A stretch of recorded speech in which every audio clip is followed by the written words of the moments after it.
Thank you for sharing your time with us here on Sojanelle. Again, happy Mother's Day to all of you. And because it is such a special holiday for all the moms out there, we are featuring the story of Maria Quiban, who is a meteorologist for one of the networks here in Southern California. She talked to us about her journey into being a single mom, both mom and dad to her son. And you know, May is also Brain Cancer Awareness Month, as it is Mental Health Awareness Month, and we have all that in the story of this very bold woman who is facing life filled with adversity, and yet she is facing it very positively. She is facing it with positivity. Here is the continuation of her conversation with Maria Quiban.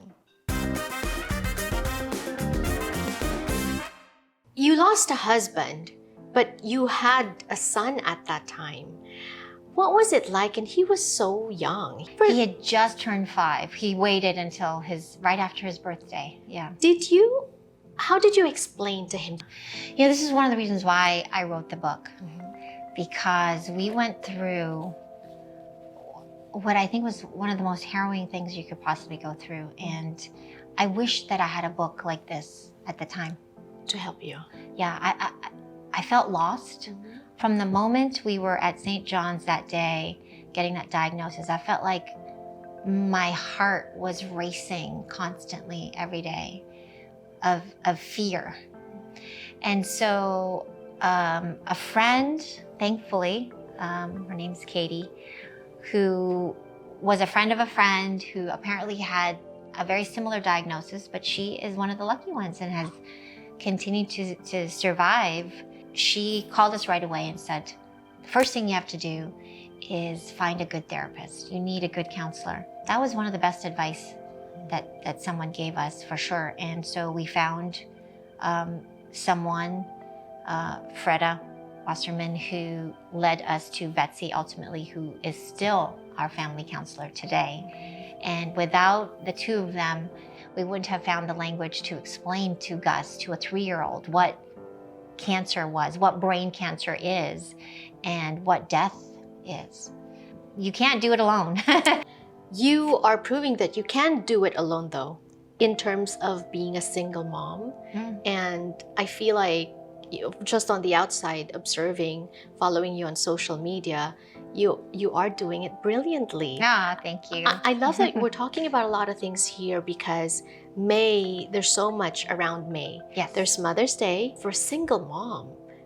How have you done it? And if there are points that jump at you that can help others who may be going through the same thing, what would those be? I feel like your life and past experience somehow prepares you for what you're gonna go through. I was a single mom before, but my son's father, my older son's father, did not pass away. Right. But I also, at a very young age, lost my birth father. I was 7 years old when he passed away. A lot of life experience that I kind of drew from. That being said, nothing could have prepared me for what we went through, and still what I'm going through now.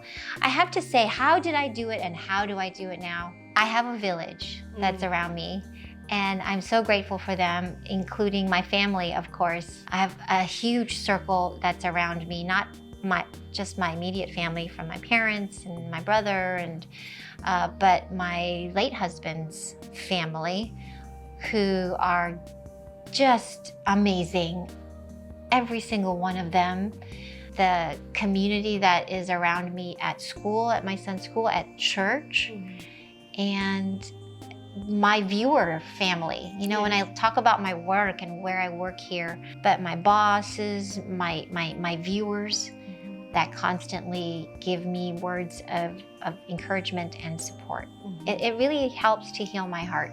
Really does. Speaking of, your mom went through the same thing. You lost your birth father at 7, so she was a single mom. What advice did you get from her that helped you through this?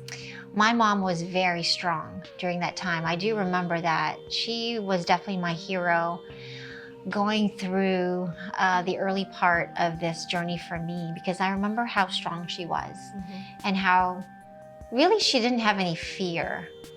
You know, my mother Was in the Philippines. We were living in Cebu at the time. That's where I was born and raised for a part of my life. And she took my brother and I and said, I want a new life for us. And she took the two of us and we moved to Hawaii, which is where I really grew up. Right. So I was 9, almost 10 when we moved to Hawaii, and she had a sister there at the time. And she had sisters all over the world, actually. And so I think I remember really not only was my mom strong, but she also asked for help when she needed it. And she just was fearless. So I tried to remember that. And that's how I really tried to live my life too, in general,